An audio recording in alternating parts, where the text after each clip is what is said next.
Mari kita berdoa. Kami mengucap syukur dan terima kasih kepadamu Tuhan, karena anugerah-Mu yang luar biasa. Engkau boleh kumpulkan kami di pagi yang indah ini, untuk kami boleh bersama-sama memuji menyembah Engkau. Bahkan kami boleh menerima berkat firman-Mu yang adalah kekuatan bagi setiap kami. Kami percaya walaupun kami dalam keadaan yang sulit saat ini, tetapi Tuhan yang kami sembah dalam nama Yesus itu jauh lebih besar dari semua kesulitan yang kami hadapi. Biarlah pagi ini Tuhan, Engkau akan melawat setiap kami dan menolong setiap kami serta memberkati kami. Berfirmanlah pagi ini Tuhan. Kami serahkan hamba-Mu sepenuhnya ke dalam tangan-Mu. Tuhan kuasai sepenuhnya pikiran, hati, roh, jiwa, dan tubuh. Di dalam nama Yesus kami sambut firman-Mu ini. Amin. Shalom. Selamat pagi, saudara. Waalaikumsalam. Selamat pagi, Bapak. Ya, Selamat pagi. bisa mendengar suara saya ya, semua ya. Pertama, bagus, Pak Tony, silakan. Pertama saya mengucapkan terima kasih kepada Pak Heru Utomo yang mengundang saya untuk membagikan firman Tuhan. Ya, saya perkenalkan, nama saya Tony Yudianto. Saya lahir dari Jawa Timur ya, di kota Sidoarjo. Nah, saya asal Jawa Timur, orang Jawa. Jadi logat saya pasti masih kental sekali Jawanya. Ya, tapi saya percaya Bapak Ibu Saudara pasti bisa memahami ya. Sedikit saya cerita bahwa saya bisa ada di Jakarta ya memang karena Tuhan membawa saya dalam perjalanan hidup ini. Ya, akhirnya saya juga bisa melayani di satu wadah pelayanan yang saya katakan pelayanan yang cukup besar, adalah di satu yayasan.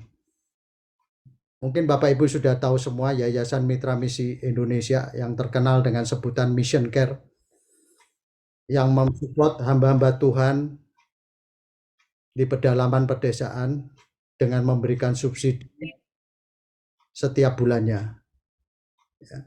Dan tahun 2020 Mission Care sudah memasuki pelayanan yang ke-25 tahun. Ya, pas COVID masuk, Mission Care itu sudah melaksanakan tugas di dalam pelayanan misi sudah 25 tahun. Satu hal yang kami tahu bahwa pelayanan di bidang misi ini tidak gampang ya. Tidak banyak orang yang mau. Karena perjalanan pelayanan dalam misi ini adalah perjalanan pelayanan pengorbanan. Jadi pengurus-pengurus yang mau terlibat di dalam pelayanan ini bukan sembarangan orang, pasti sudah terseleksi oleh Tuhan. Karena isinya itu berkorban. Isinya itu berkorban, ya. Nah, itulah kalau Mission Care itu boleh berjalan sampai 25 tahun itu bukan karena kuat gagah dari para pengurus, bukan. Karena Tuhan yang menopang. Dan karena apa? Karena itulah hati Tuhan di dalam pelayanan misi ini. Bapak Ibu, justru iman percaya saya itu bertumbuh ketika saya masuk di dalam pelayanan misi ini. Karena ada banyak hal yang tidak pernah kami bisa bayangkan dengan pikiran kami, dengan kekuatan kami. Itu Tuhan yang buat terjadi. Makanya hari ini pun saya ingin membagikan ya, firman Tuhan tentang iman. Dari pengalaman-pengalaman iman yang kami alami ya. Bapak Ibu Saudara yang dikasihi oleh Tuhan, kita tahu semua ya, sejak COVID melanda dunia di tahun 2020 terjadi yang tidak pernah terduga-duga oleh setiap kita. Dan tidak pernah terjadi dan tidak pernah kita alami bahwa dunia bisa dibuat berhenti melalui COVID ini, yang kita semua tidak bisa melihat dia. Ya. Tetapi di tengah-tengah situasi yang sulit ini, kita tetap harus percaya bahwa kita punya Tuhan, ya, yang Maha Besar dan Maha Kuasa. Tidak ada siapapun di dunia ini yang bisa melawan COVID ini. Tidak ada. Bahkan sampai hari ini belum diketemukan obatnya untuk bisa membunuh COVID ini. Belum diketemukan. Saudara, sekalipun apa itu vaksin-vaksin yang telah dibuat itu belum menjamin 100% vaksin itu bisa mematahkan COVID ini. Sampai hari ini belum ada pernyataan secara umum, secara jelas, baik dari WHO atau apapun badan dunia lainnya. Tidak ada. Tetapi hari ini kita harus percaya bahwa Tuhan kita itu, yang kita sembah dalam nama Yesus, itulah sebagai pengendali. Ya. Kita harus tahu bahwa sekalipun COVID ini bisa bergerak dengan demikian, tapi ingat bahwa Tuhan kita yang kita sembah dalam nama Yesus sebagai pengendali segalanya. Kita ingat ketika Ayub mengalami ya tekanan dalam hidupnya yang luar biasa.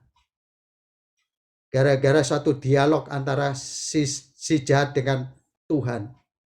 Apa kata si jahat? Ya, kalau pagar itu kamu buka Tuhan, Ayub pasti akan menghujat engkau.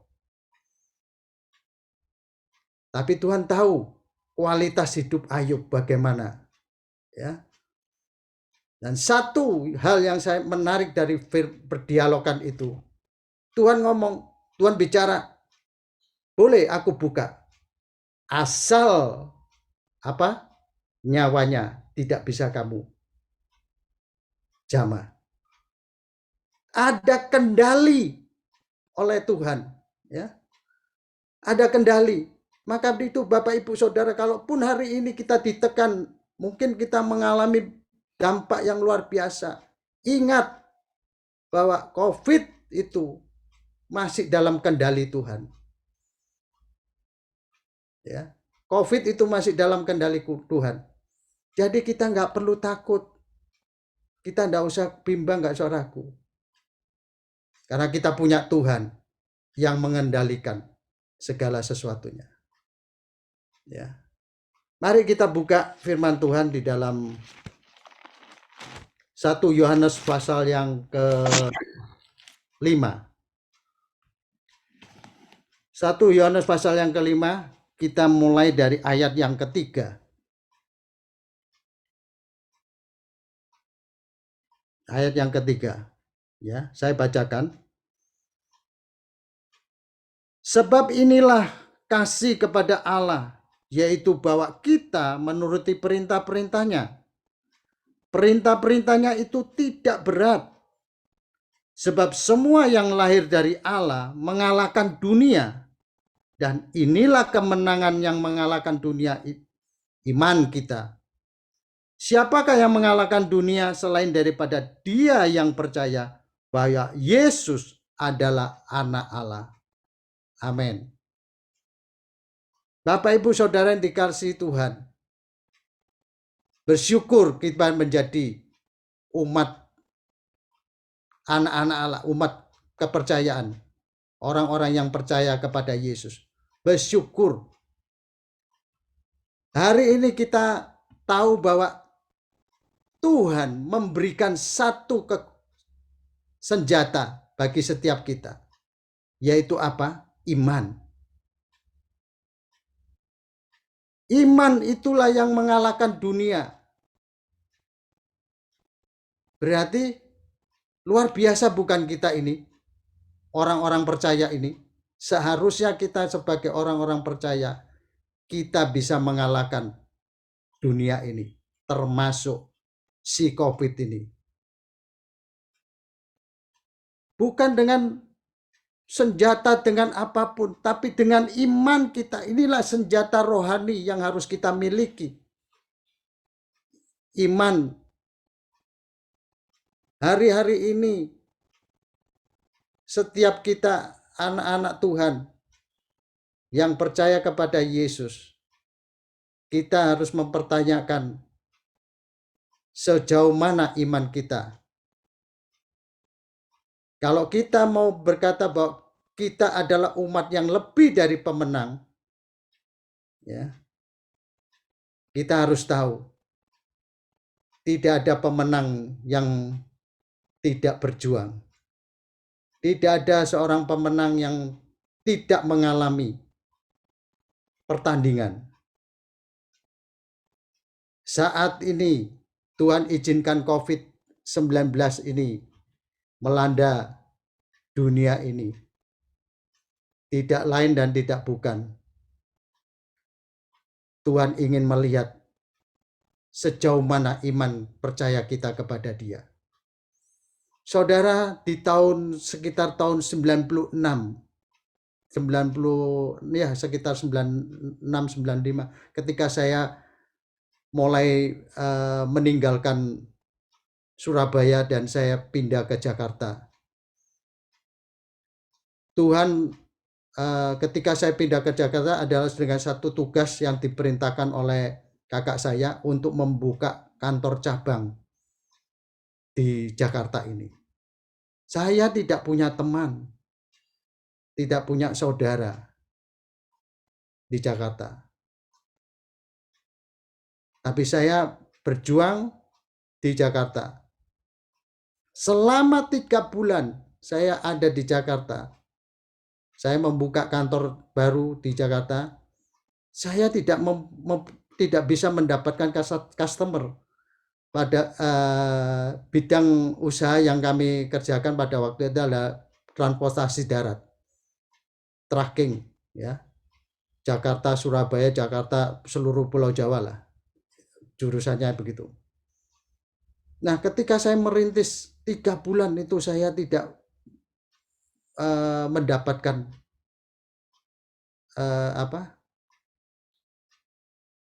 customer untuk bisa kami ambil, ya, untuk angkutannya. Dalam kondisi yang seperti itu, saya cuma bisa berharap kepada Tuhan. Saya cuma mengandalkan Tuhan.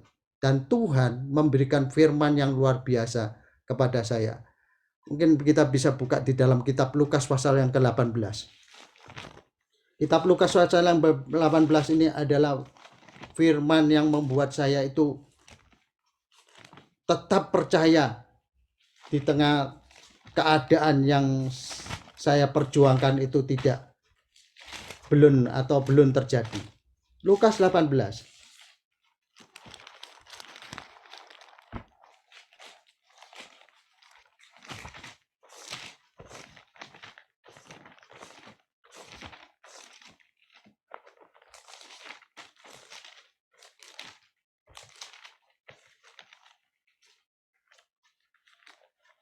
Lukas pasal 18 ayat yang pertama, ya.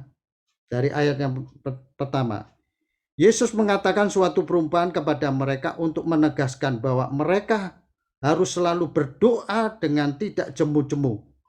Katanya, dalam sebuah kota ada seorang hakim yang tidak takut akan Allah dan tidak menghormati seorang pun. Dan di kota itu ada seorang janda yang selalu datang kepada hakim itu dan berkata, "Belalah hakku terhadap lawanku."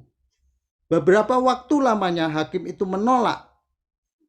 Tetapi kemudian ia berkata dalam hatinya, walaupun aku tidak takut akan Allah dan tidak menghormati seorang pun, namun karena janda ini menyusahkan aku, baiklah aku membenarkan dia supaya jangan terus saja ia datang dan akhirnya menyerang aku. Kata Tuhan, camkanlah apa yang dikatakan hakim yang lalim itu. Tidakkah Allah akan membenarkan orang-orang pilihannya yang siang malam berseru kepadanya, dan adakah ia mengulur-ngulur waktu sebelum menolong mereka? Saudara, ayat ini menjadi kekuatan pada saya pada waktu itu. Setelah saya berjuang selama 3 bulan, 4 bulan, tidak mendapatkan apa-apa, ya, sedangkan pengeluaran terus berjalan. Di saat-saat keadaan yang seperti itu, kadang-kadang kita mulai goyah. Pressure yang terjadi, tekanan-tekanan terjadi akan membuat kita lemah. Kita tidak berdaya. Namun ketika saya mendapatkan firman ini, saya menguatkan iman saya bahwa saya percaya Tuhan pasti akan memberikan jalan keluar. Saya terus bangkit, saudara. Saya mengikuti bagaimana seorang janda itu berjuang untuk memperoleh kemenangannya ini dari hakim yang lalim ini, pembelaan ini dari hakim yang lalim. Walaupun saya tidak mendapatkan, sudah saya datangi satu perusahaan demi satu perusahaan ditolak, saya tidak putus asa. Saya tetap hubungi mereka lagi.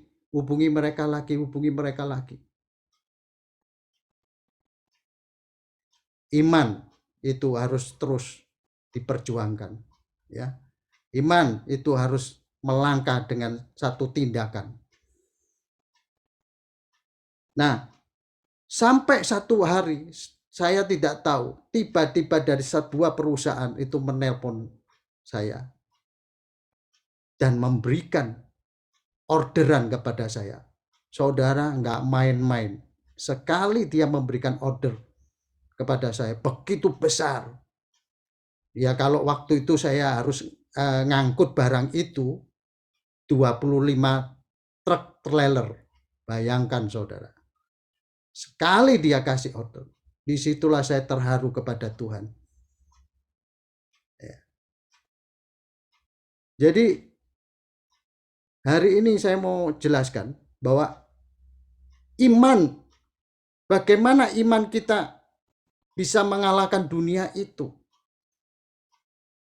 Yang pertama kita harus percaya, tadi dikatakan di dalam kitab 1 Yohanes pasal yang kelima.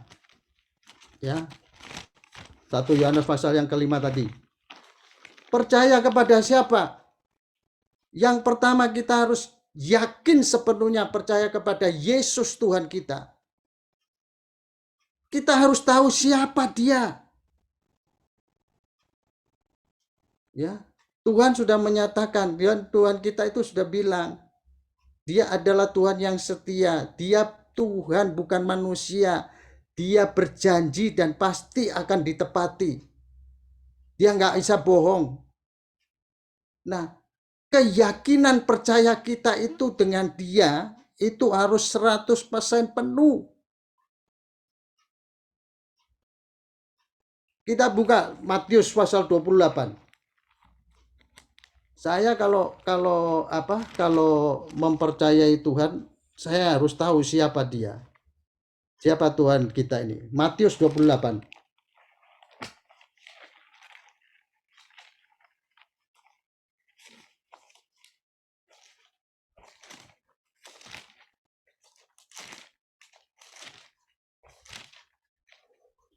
Matius 28 ayat yang ke-18. Yesus mendekati mereka dan berkata, "Kepadaku telah diberikan segala kuasa di surga dan di bumi." Saudara, kita harus tahu bahwa Tuhan yang kita sembah dalam nama Yesus itu memiliki kuasa baik di surga maupun di bumi. Makanya kita tidak perlu meragukan dia lagi. Kalau dia sudah memiliki kuasa di surga dan di bumi, adakah kuasa-kuasa lain yang tidak tunduk atau tidak kalah dengan dia? Itu pertanyaannya. Itu yang harus kita pahami.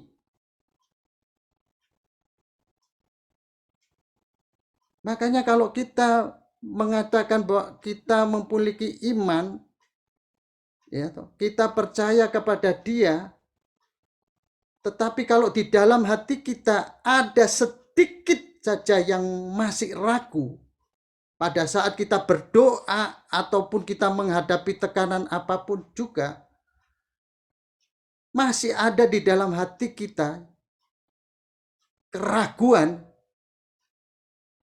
kebimbangan, ketidakpercayaan, kita tidak akan bisa memperoleh kemenangan itu.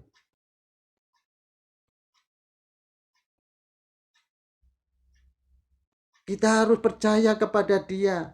Dia sudah jelaskan begitu luar biasa. Dia pengendali. Kitab Wahyu pasal yang pertama. Wahyu pasal yang pertama. Ayat yang ke-17. Saya tidak mau bicara masalah apa itu ya, yang 77 yang apa itu ya, tapi kita lihat ini ayat 17. Pernyataan dari Tuhan kita. Ketika aku melihat dia, tersungkurlah aku di depan kakinya, sama seperti orang yang mati. Tetapi ia meletakkan tangan kanannya di atasku lalu berkata, apa yang dikatakan? Jangan takut. Aku adalah yang awal dan yang akhir. Ayat yang ke-18 ini luar biasa. Yang hidup. Aku telah mati, namun lihatlah aku hidup sampai selama-lamanya. Dan aku memegang segala kunci maut dan kerajaan maut. Inilah Tuhan kita. Dia pengendali. Ya. Bapak, Ibu, Saudara yang dikasihi Tuhan, COVID-19 ini boleh menekan kita, boleh mempressure kita, tetapi iman kita, iman yang tidak ragu dan tidak bimbang, iman yang 100% mempercayai Tuhan yang kita sembah sebagai pengendali atas segalanya, baik di bumi maupun di surga. Dia pemegang kuasa tunggal.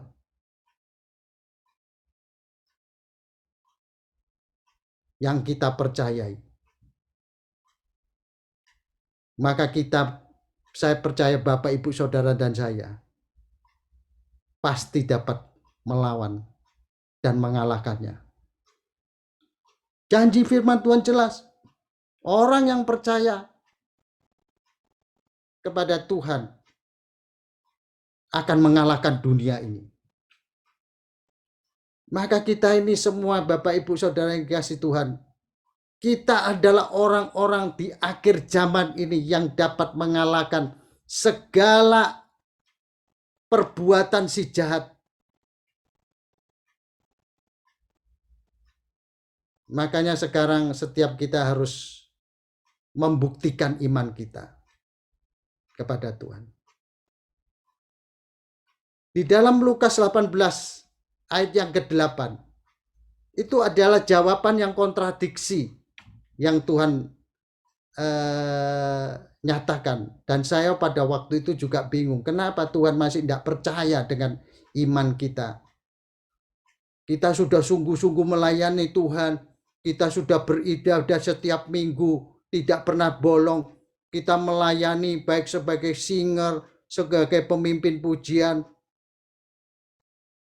melayani setiap kegiatan ibadah dengan setia. Tapi ada pertanyaan yang membuat hati saya pada waktu galau. Masa Tuhan nggak percaya dengan saya? Masih nggak percaya. Lukas 18 itu tadi, ayat yang ke-8.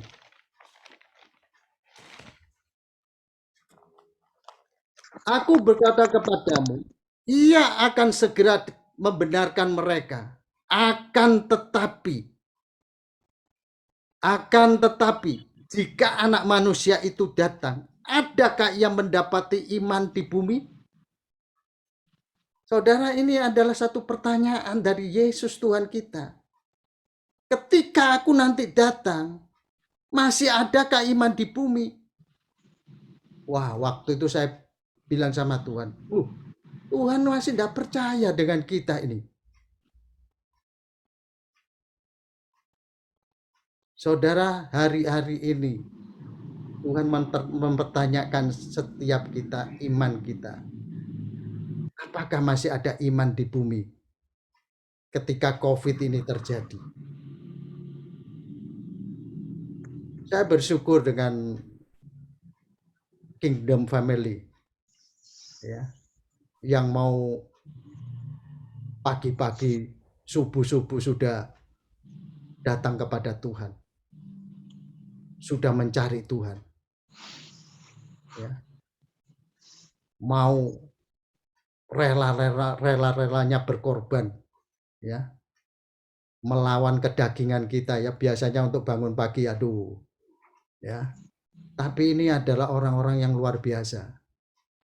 Bapak Ibu, saya percaya iman Bapak Ibu Saudara akan menentukan kemenangan demi kemenangan yang akan Bapak Ibu peroleh.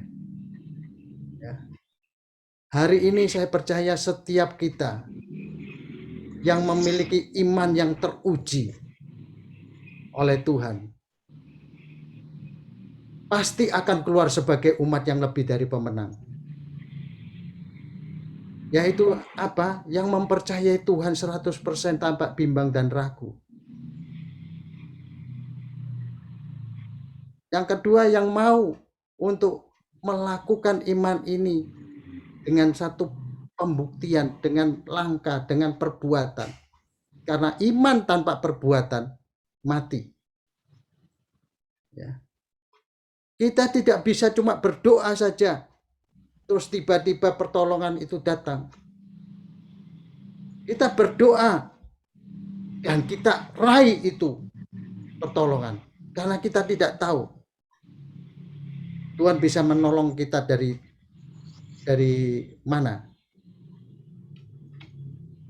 Ada perjuangan, ada usaha, ada tindakan. Selain kita percaya kepada Yesus, kita harus melakukan setiap firman-firman yang Tuhan sampaikan kepada kita setiap hari. Kita melangkah. Dan percaya kita akan melihat kemenangan itu. Kita akan peroleh kemenangan itu. Maka di dalam kitab Yakobus pasal yang kedua dikatakan, berbahagialah orang yang mengalami berbagai-bagai macam pencobaan. Ayat berikutnya mengatakan, ujian terhadap imanmu akan menghasilkan ketekunan. Dan apabila ketekunan itu dibuai, akan menghasilkan apa? Sempurna, utuh. Saudara, justru di tengah-tengah keadaan kita mengalami berbagai-bagai macam persoalan dalam hidup kita. Kita ini adalah orang-orang yang dipilih oleh Tuhan, ditentukan oleh Tuhan untuk menjadi orang-orang yang akan mengalahkan dunia ini. Makanya berbahagia ketika menghadapi masalah dalam hidup, tekanan dalam hidup, tantangan dalam hidup. Berbahagialah. Tuhan katakan berbahagialah. Luar biasa bukan firman Tuhan? Orang ngalami masalah, pencobaan-pencobaan yang banyak dalam hidupnya, disuruh berbahagia. Kenapa? Satu, Tuhan ingin supaya kita memiliki spirit, semangat. Yang kedua, kita bisa tetap yakin dan percaya kepada Dia. Kita bisa membuktikan apakah kebenaran firman Tuhan itu ya dan amin atau tidak. Kalau kita tidak menghadapi tantangan, kalau kita tidak menghadapi masalah, bagaimana kita bisa berkata bahwa firman Tuhan itu ya dan amin? Kita tidak akan pernah mengalami itu. Tetapi ketika kita mengalami tantangan persoalan itu, kita tetap berbahagia. Kita tetap percaya kepada Tuhan.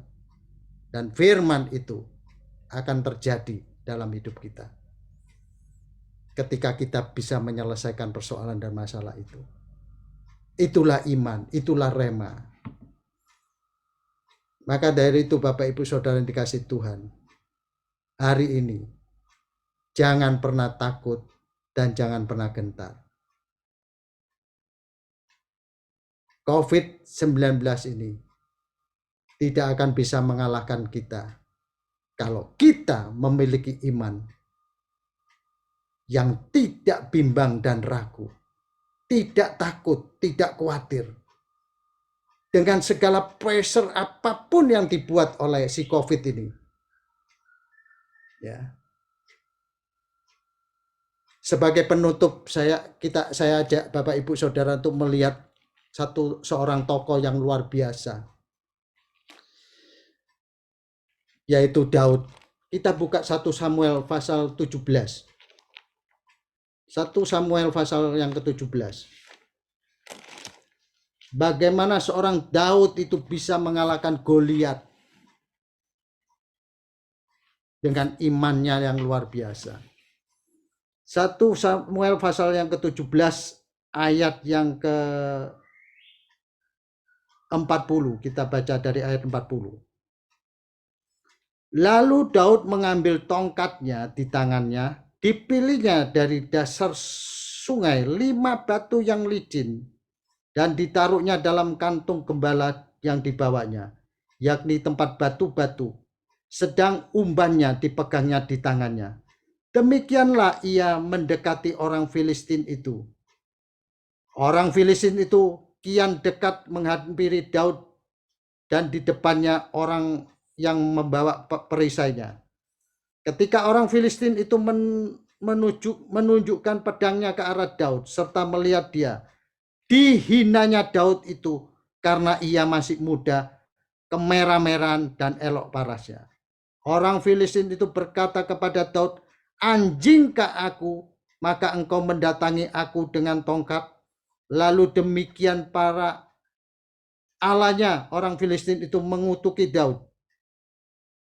Pula orang Filistin itu berkata kepada Daud, "Hadapilah aku, maka aku akan memberikan dagingmu kepada burung-burung di udara dan kepada binatang-binatang di padang." Saudara, ketika Daud berhadapan dengan Goliat yang besar, yang luar biasa itu,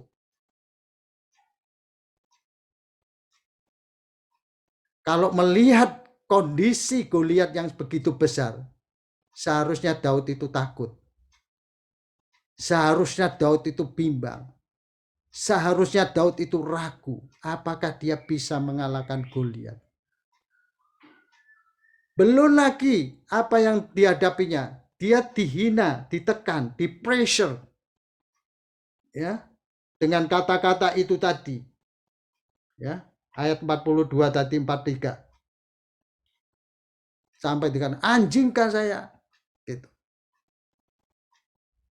Tapi apa yang Daud lakukan? Daud tidak menghiraukan itu semua. Daud tidak membiarkan tekanan-tekanan itu semua.